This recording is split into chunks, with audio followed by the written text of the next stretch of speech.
The BMW M1000RR, the first bike in the M series, was released in September 2020 and has served as the foundational machine for the BMW Motorrad World Superbike team from 2021. And recently, BMW Motorrad was revealed the 2023 BMW M1000RR, which comes with several improvements. So keep watching. In terms of its design, the 2023 BMW M1000RR getting a distinct front fairing, with a massive air intake between the headlights.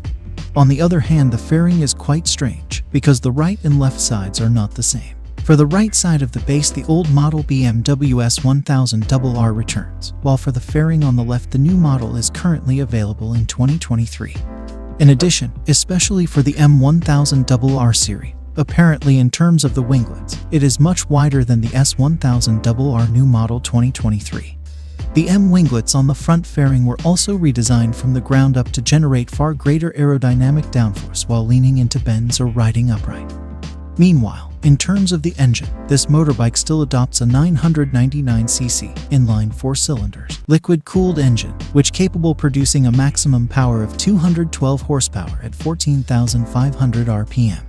Other improvements includes cooling air ducts on the brake calipers that can be seen for the first time on a BMW. Like the winglets, they have been adopted from motorsport and are known internationally as brake ducts. They are integrated on both sides in the visible carbon fiber front wheel cover. The brake calipers are still Nissan 4-piston blue anodized versions. Not only that, the M Aero wheel covers are also new products from BMW and also from road legal production vehicles. They are also made of light carbon. Thanks to the overall improved aerodynamics, BMW has announced a top speed of 314 km/h for the M1000RR. New details can be found not only at the front of the M1000RR, but also at the newly designed rear, including M Endurance seat cushions and shorter license plate holder, together with a wiring harness that is easier to unscrew. That's it.